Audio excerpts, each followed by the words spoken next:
아브라함은 창세기 12장에서 하나님의 말씀을 듣고 믿음의 여행을 시작합니다. 그러나 하나님이 약속하셨던 그 땅에 들어갔더니 기대와 다른 상황이 펼쳐지죠. 이미 그 땅에는 가나안 사람들이 자리 잡고 있었어요.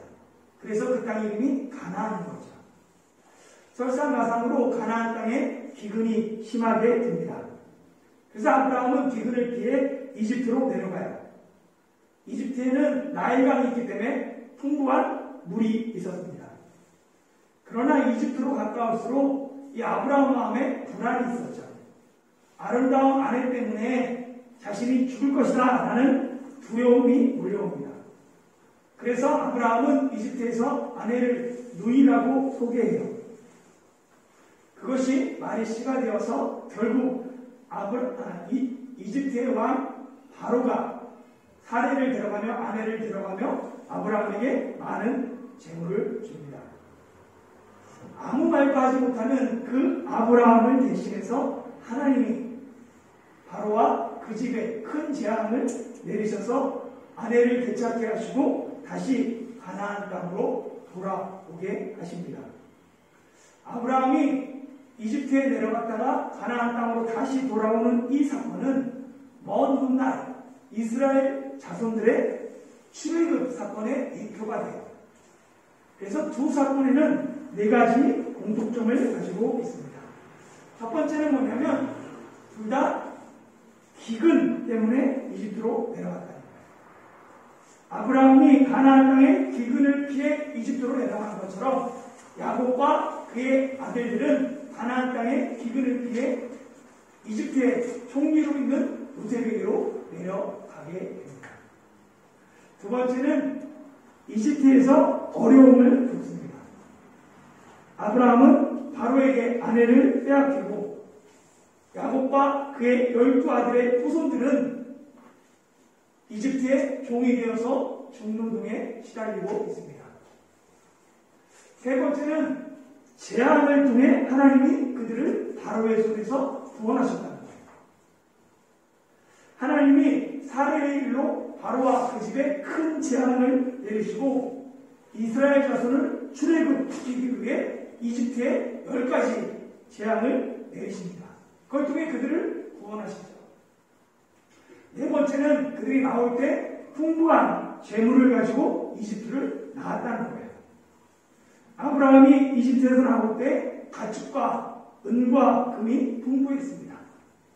이스라엘 자손도 출애굽할 때 이집트 사람들에게 구하는 것을 다 받았어요. 그래서 은금, 패물과 의복을 다 이스라엘 자손이 구하는 대로 이집트 사람들이 주었습니다. 그래서 풍부한 것을 가지고 이집트에서 나오게 되었죠. 이처럼 아브라함이 이집트로 내려갔다가 돌아온 사건은 수백 년 후에 일어날 출애굽 사건의 예표가 됩니다. 그리고 이 출애굽 사건은 또 1000여 년이 지나서 먼 훗날 예수 그리스도의 십자가 사건의 예표가 되지요.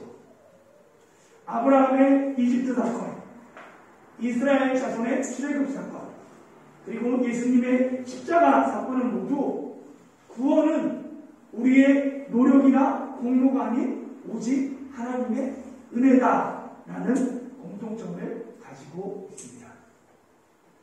오늘 본문에 등장하는 이 아브라함의 이야기가 하나님의 은혜를 받은 후에 어떤 삶을 살아야 하는가라는 것을 보여줘요. 같이 한번 1절에서 4절 말씀 읽어보겠습니다. 시작. 아브라함이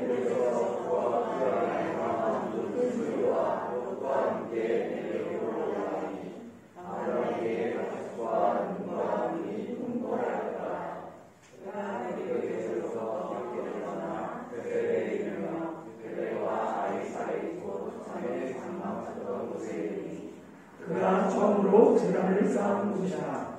그가 거기서 여호와의 이름을 불렀더라. 아멘. 아브라함은 이집트에서 하나님의 은혜를 경험합니다. 비록 자신은 하나님의 말씀을 배반했지만 하나님은 아브라함을 포기하지 않으시고 지키시고 보호하셨습니다. 하나님의 신실함을 경험한 이 아브라함은 다시 가나안 땅에 들어와 전에 장마쳤던 곳, 하나님께 제단을 쌓던 곳, 그들과 아이 사이로 돌아옵니다. 다시 원위치가 되었어요. 그런데 이 원위치 된 아브라함은 이전의 아브라함과 다른 아브라함입니다.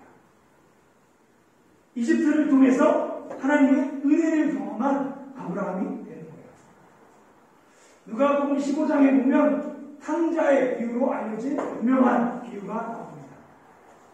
둘째 아들이 아버지의 유산을 미리 받아서는 먼 나라로 가서는 그곳에서 흥청망청 생활하다가 모든 재산을 탕진합니다.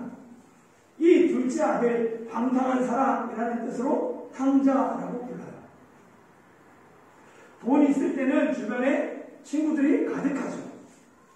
그러나 빈털터리가 되니까 주변에 아무도 남지 않습니다. 결국 이 둘째 아들은 그곳에서 돼지를 치면서 돼지의 열매인 시험 열매조차 먹지 못하는 철연한 신세가 됩니다. 이에 이 탕자는 자기 잘못을 깨닫고 아버지의 집으로 돌아가게 돼요. 거짓골로 돌아오는 이 둘째 아들을 멀리서 한눈에 아버지가 알아봅니다. 그리고 보선발로 뛰어가서 그 아이를 끌어안죠. 아들이 돌아온 것을 기뻐하며 성대한 잔치를 베풀어 줍니다. 이후 성경은 기록되어 있지 않아요. 그러나 잔치 자리에 앉은 그 둘째 아들의 심정은 어땠을까요? 아버지의 사랑을 깨달은 이 탕자는 집에 돌아온 후 예전처럼 똑같이 방탕한 삶을 살았을까요? 아니면 아버지의 마음에 합판하세요? 변화되었을까요? 흔히 우리는 사람은 쉽게 변하지 않는다라고 말합니다. 사람은 쉽게 악에는 물들지만 성으로 변하는 건 어려워요. 사람의 변화가 얼마나 어려우면 꼭 변한 사람을 보면 뭐라고 해요? 죽을 때가 됐나라고 얘기하잖아요. 죽기 전에는 잘 변하지 않는다라는 생각을 갖고 있기 때문에 그렇습니다. 그러나 사람이 쉽게 변하지 않는다라는 말이 아예 사람은 변하지 않는다는 말은 아니에요. 주변을 보면 분명히 변화된 사람이 있습니다. 오늘 본문에 등장한 아브라함이 대표적인 인물이에요. 한번 그가 어떻게 변화되었는지 5절에서 7절 다시 한번 읽어보겠습니다. 시작. 아브라함의 일에 그것도 양과 소와 장막이 있으므로 그 땅에 그들이 농구하기에 넉넉하지 못하였으니 이는 그들의 소유가 많아서 농구할 수 없었음이니라. 그러므로 아브라함의 가축의 목자와 롯의 가축의 목자가 서로 다투고 또 가나안 사람과 브리스 사람도 그 땅에 거주하였는지라. 아멘. 처음 아브라함과 롯이 하란을 떠나 이 가나안 땅으로 들어올 때는 서로 이해타산이 맞았기 때문이죠. 이해타산이라는 말은 이해관계를 이리저리 따지는 거예요. 그래가지고 그것들을 결정하고 일을 행하는 거죠. 앞서 살펴봤던 것처럼 아브라함에게는 아들이 없었고 롯에게는 아버지가 없어요. 서로 의지가 됩니다. 특히 낯선 땅에서 친족은 큰 힘이 돼요. 그러나 하나님이 원하셨던 아브라함에게 원하셨던 모습은 친척을 의지하는 것이 아니에요. 하나님은 아브라함을 믿음의 조상으로 세우기로 하셨습니다. 믿음의 조상은 오직 하나님만 의지하는 사람이어야 돼요. 그래서 하나님은 처음부터 아브라함에게 너의 고향과 친척과 아버지의 집을 떠나라 라고 말씀하셨어요. 그런데 아브라함은 차마 롯을 펴치지 못하는 거예요. 그래서 롯과 함께 가나안 땅에 들어왔습니다. 결국 이 아브라함의 작은 불순종이 이집트에서 가나안으로 돌아온 후에 문제가 돼요. 아브라함의 목자들과 롯의 목자들이 서로 다투기 시작합니다. 목자들의 갈등은 둘 다 가축은 많은데 거하는 땅이 좁았기 때문에 그래요. 이 목자들의 이 다툼은 사실 주인인 아브라함과 롯의 대리전 양상입니다. 한반도의 통일이 힘든 이유는 남북 간의 갈등뿐만 아니라 지리적으로 한반도가 대리전하기 좋은 위치에 있기 때문이에요. 한반도는 1945년 해방 후에 소련이 북쪽을 신탁 통치하고 미군이 남쪽을 신탁 통치하는 대리전의 조짐이 보였습니다. 결국 1950년 6월 25일 한반도에 전쟁이 일어나죠. 이 한국전쟁은 당시 세계를 양분하고 있었던 미국과 소련의 대리전이 됩니다. 서로 막대한 군사와 무기들을 구원하게 되죠. 그리고 휴전 후에도 미국과 소련은 자신들의 체제가 세계적으로 뛰어나다는 것을 선전하기 위해서 남한과 북한을 적극적으로 건조합니다. 이 한반도는 자본주의와 공산주의의 대결의 장이 돼요. 이 대리전에서 자본주의를 상징하는 한국이 승리합니다. 2022년 북한과 한국의 전체 국민 총소득은 약 55배 차이예요. 1인당 국민 총소득은 우리가 남한이 좀 더 사람이 많다 보니까 약 27배입니다. 남북 간의 무역 총액은 약 1135배예요. 그러니까 이제 한국과 북한의 시장 규모 그리고 국제 위상은 비교 자체가 무의미합니다. 그럼에도 불구하고 여전히 통일의 길은 쉽지 않아요. 그 이유가 이 한반도가 지정학적 위치가 언제든지 대리전이 가능하기 때문에 그렇습니다. 미소 냉전 시대는 미국이 승리하면서 소련의 해체로 끝이 났어요. 그러나 새롭게 G2가 된 미국과 중국의 패권 다툼이 또다시 한반도에서 대리전으로 치러질 가능성이 남아있습니다. 이 미중 패권 다툼은 대만에서도 치러질 가능성이 있죠. 대만이나 한국이나 패권 다툼의 실행량이 되지 않도록 우리가 뛰어 기도할 필요가 있습니다. 이 목자들의 다툼은 아브라함과 노세 대리전 양상이었고 이 모습을 그 땅에 거주하고 있는 가나안 사람과 브리스 사람들이 보고 있었어요. 결국 그들에게 본이 되는 모습은 아닙니다. 원주민의 눈으로 이 쭉 지금까지 펼쳐진 이야기를 한번 생각해 보세요. 가나안 사람, 브리스 사람에게 아브라함 일행은 어느 날 갑자기 먼 곳에서 자신들의 땅에 들어온 이방 사람들이에요. 그들은 빈 땅에 장막을 치고는 제단을 쌓고 처음 들어보는 여호와의 이름을 부릅니다. 소문을 들으니까 그들은 여호와라는 그 신의 말씀을 듣고 가나안 땅으로 이주해 왔다고 해요. 그런데 가나안 땅에 기근이 되자 그들이 장막을 바꾸는 남쪽으로 사라집니다. 그렇게 사라졌던 사람들이 어느 날 갑자기 많은 재물과 가축을 가지고 나타나더니 서로 비난하면서 싸우기 시작해요. 이 모습을 가나안 사람과 브리스 사람이 다 지켜보고 있는 거예요. 그들의 눈에는 아브라함 일행에 대해서 후회히 적일 수 없습니다. 오늘날에도 예수 믿지 않는 사람들, 교회 다니지 않는 사람들이 예수 믿는 사람들의 삶을 지켜봅니다. 교회에 웃음소리가 끊이지 않고 사랑이 가득하면 저 사람들은 왜 행복할까? 저들에게 기쁨은 무엇 때문일까? 궁금해하죠. 그런데 교회가 서로 비난하고 다투면 세상 사람들은 당연히 교회 가기를 꺼려합니다. 교회를 깊이 하려고 하죠. 혹 우리의 모습이 하나님의 영광을 가리고 복음 전파를 방해하고 있다면 우리는 어떻게 해야 할까요?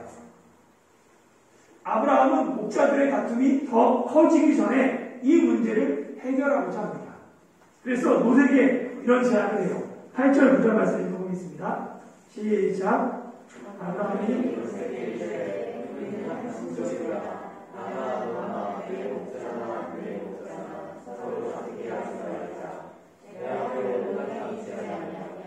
나를 떠나라. 내가 자하면 나를 구하고 내가 구하면 나는 자하리라.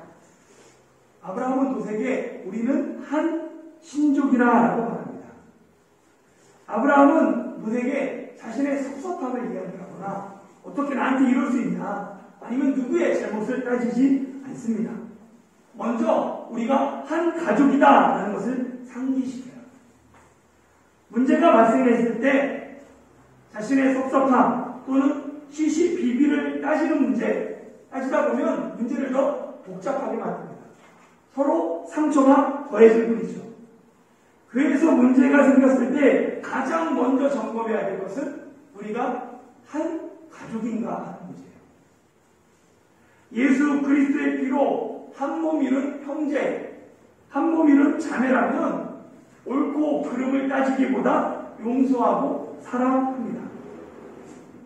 우리가 한 몸이기에 연약한 지체를 더 소중히 여기며 우리가 한 가족이기에 서로 불쌍히 여기며 사랑합니다. 예수님이 우리에게 주신 세 계명은 다른 것이 아니에요. 서로 사랑하라입니다. 아브라함은 노색에 우리가 한 친족임을 상기시키고 서로 다투지 말자 하면서 하나의 대안을 제시합니다. 다툼의 원인이 좁은 땅에 있기 때문에 넓은 땅으로 나가자라고 제안하죠. 아브라함의 대안은 새로운 비전이었습니다. 비전이 없으면 내부가 작은 일에도 다툼이 끊이지 않아요. 그런데 비전이 있으면 내부의 자잘한 문제들은 저절로 해결됩니다. 새로운 비전 앞에 좁은 땅에서 아웅다웅하고 있는 것이 시시해지는 거예요. 나아갈 넓은 땅이 있기 때문이죠. 아브라함의 비전은 내부의 갈등을 오히려 기회로 변화시켰습니다. 그리고 아브라함은 한 걸음 더 나가 노색의 땅의 선택권을 줍니다. 목자에게 있어서 가장 중요한 건 목초지예요. 근데 그 선택권을 아브라함은 노색에 양보합니다. 어떻게 아브라함은 목자의 생명과 같은 그 목초지를 노색에 양보할 수 있었을까요?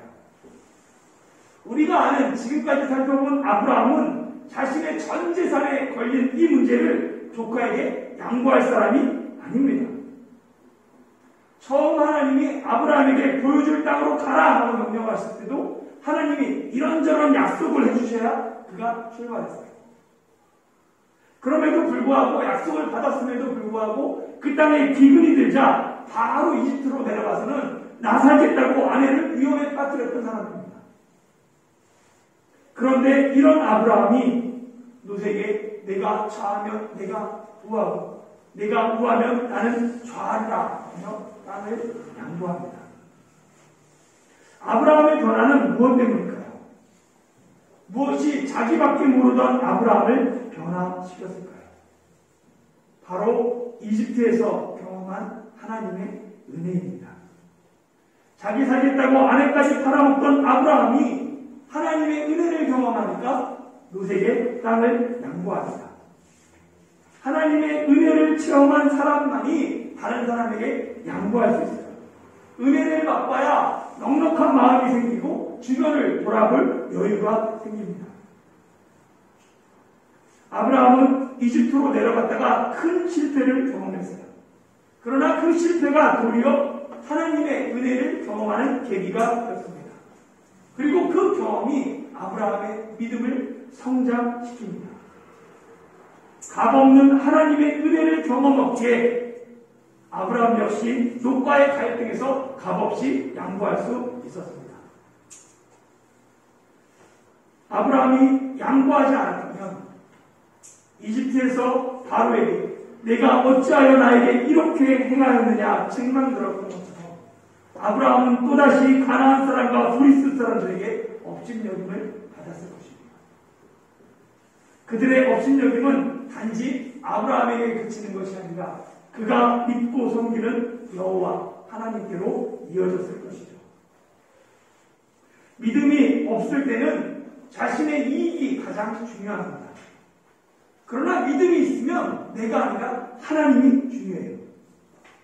믿음이 없을 때는 내 유익과 만족이 선택과 결정의 기준이에요. 그러나 믿음이 생기면 하나님의 영광이 그 기준으로 바뀝니다. 믿음은 내가 아닌 하나님을 먼저 생각하는 거예요. 혹 나의 결정이 하나님께 영광이 되는가? 아니면 하나님을 욕되게 하지는 않는가? 믿음은 내가 아닌 하나님을 먼저 생각하고 먼저 하나님의 나라와 그의 의를 구하게 합니다. 이런 삶의 변화는 하나님의 은혜를 경험한 사람들에게 공통적으로 나타나는 거예요. 혹 이런 삶의 변화가 없다면 내가 아직 하나님의 은혜를 경험해보지 못한 것일 수 있습니다.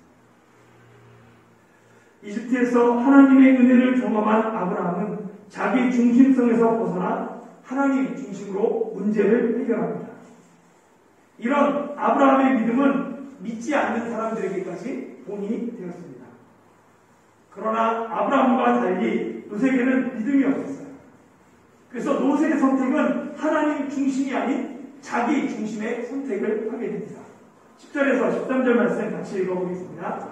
시작. 이에 롯이 눈을 들어 요단 지역을 바라본즉 소알까지 온 땅에 물이 넉넉하니 여호와께서 소돔과 고모라를 멸하시기 전이었으므로 여호와의 동산 같고 애굽 땅과 같았더라. 그러므로 롯이 요단 온 지역을 택하고 동으로 옮기니 그들이 서로 떠난지라. 아브라함은 가나안 땅에 거주하였고 롯은 그 지역의 도시들에 머무르며 그 장막을 옮겨 소돔까지 이르렀더라. 소돔 사람은 여호와 앞에 악하며 큰 죄인이었더라. 아멘. 롯은 눈을 들어 요단 지역을 바라보았습니다. 롯의 눈에 요단 지역이 가장 좋았어요. 왜냐하면 그 땅은 넓은 평지와 넉넉한 물이 있었습니다. 가축을 기르는 데 있어서 가장 중요한 것, 푸른 초장과 쉴만한 물가가 펼쳐져 있는 거예요. 그런데 요단 지역이 바로 그런 땅이었어요. 롯이 요단 지역을 보면서 얼마나 마음에 들었는지 꼭 그곳이 여호와의 동산 같고 애굽 땅과 같았습니다. 롯의 눈에는 에덴 동산, 하나님이 인간을 위해서 만들어준 가장 완벽한 그 장소와 같았다는 거예요. 그런데 문제는 요단 지역이 이집트 땅과 같았다는 것이에요. 애굽 땅과 같았다는 것입니다. 이집트는 찬란한 도시 문명이 발달한 곳이에요. 롯은 아브라함과 함께 잠깐 이집트에 머물렀을 뿐입니다. 그런데 그 짧은 그 이집트의 그 시간이 꼭 여호와의 동산과 같았다는 거예요. 롯은 비록 육신은 이집트를 떠났지만 그의 마음, 정신은 여전히 이집트에 사로잡혀 있었습니다. 그 화려한 도시 문화가 롯을 사로잡고 있었죠. 그렇기 때문에 요단들을 바라봤을 때 거기가 여호와의 등산 같고 또 그 안에 있는 도시들이 애굽 땅과 같았던 것입니다. 그래서 롯은 세상의 화려함과 즐거움을 쫓아 약속의 땅 가나안을 떠나 요단 지역을 택하고 동쪽으로 옮깁니다. 그리고 롯은 요단 지역의 도시들에 머무르다가 소돔까지 이르러 거기 살게 되죠. 원래 아브라함과 롯은 유목민이에요. 가축을 치는 목자들입니다. 가축을 치는 사람들은 들판에 살아요. 그런데 롯은 요단 들판에서 점점 도시로 이동하더니 결국 큰 제약의 도시인 소돔에 정착하게 됩니다. 사랑하는 성도 여러분, 롯이 처음부터 소돔에서 살려고 아브라함을 떠난 것이 아닙니다. 세상의 화려함에 마음을 빼앗겨 한 걸음 한 걸음 세상을 따라가다 보니 소돔까지 간 것이에요. 여러분은 무엇을 선택하고 결정할 때 그 결정의 기준이 무엇입니까? 혹 우리의 선택 기준이 세상의 화려함이나 즐거움입니까? 아니면 하나님의 영광입니까? 혹 대학을 선택하거나 직장을 선택할 때 내 몸값을 더 쳐주는 것, 그것이 선택의 기준입니까? 아니면 하나님의 나라가 선택의 기준입니까? 내게 주어진 선택권을 하나님과 상관없이 세상 기준으로만 사용한다면 나와 롯의 다른 점은 무엇입니까? 아브라함이 하나님의 영광을 위해 롯에게 땅의 선택권을 양보했던 것처럼 우리의 선택도 하나님의 나라와 하나님의 의가 되기를 소망합니다. 먼저 그의 나라와 그의 의를 구하는 삶은 하나님의 은혜를 경험한 사람만이 가능합니다. 하나님의 은혜가 우리를 믿음의 사람으로 변화시키기를 예수님의 이름으로 축원합니다.